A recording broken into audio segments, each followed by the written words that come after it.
Hello, Math 213ers. This is Terry. What's going on here is this is an introduction video to a set of videos that I've made since our help lab on Thursday.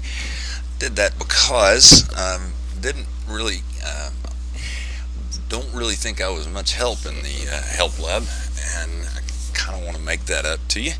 So this is my attempt to do that. What I've done as what I had done was prepared myself for a set of questions that I thought you would have, and they weren't questions you had. So not even anywhere like the questions you had. So I've done some research and kind of figured a few things out about the program. So we will learn how to do some of these things that I'm about to show you. For instance, we'll construct this object, which is the one of the objects used in, or excuse me, the object used in one of the millions of proofs of the theorem. And we'll also learn how to have the object be controlled, be parented. That parenting is the whole big idea of this series, most above all, I guess. And so we'll learn how to parent this object, or excuse me, how to make this object a child of this object, so that it's controlled, its movements are controlled by the maneuvering one of the triangles that make the object up. So we'll learn how to do that, and then there's a couple other pretty cool things. I'll use this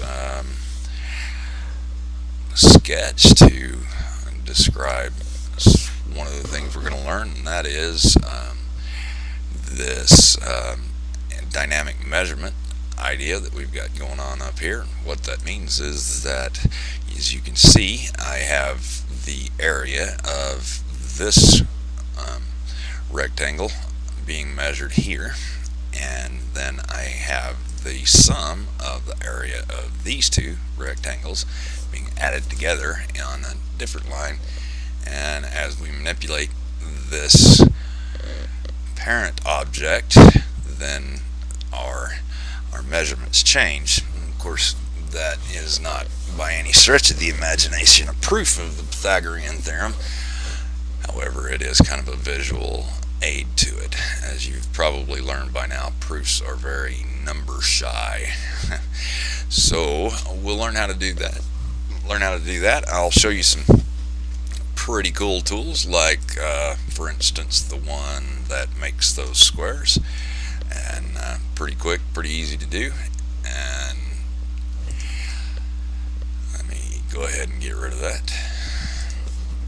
And so then we'll also learn a few other things, like linking. There's a way to put links to other pages in your file, and then links to websites right on your drawing. And so there you go. I'll show you a couple other things that might make your life a little easier in trying to make your presentation pretty. And I think this will help with a lot of the questions that you posed to me on Thursday. And then I'm also going to post a hopefully quick video on how to download a software application called SharedView, Microsoft SharedView. It's a free application that is not obnoxious. It doesn't bring up pop-up ads on your computer, or do all of those obnoxious things that many shareware programs do.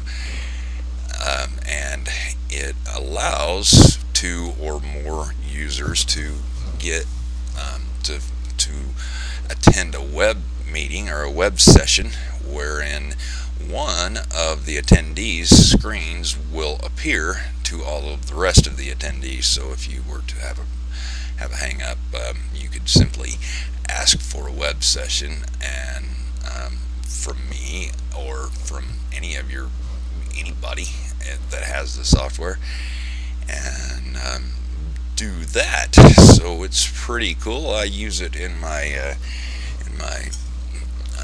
tutoring business fairly often, and it's particularly good when when my students are asking for help on application questions rather than math questions. It's also useful for math questions, just not quite as much, but I still encourage you to use it for any just math questions you have. If you have them for me, I'll be more than happy to show you how it works in that context. So anyway, that's telling you a little bit about what we're going to do, and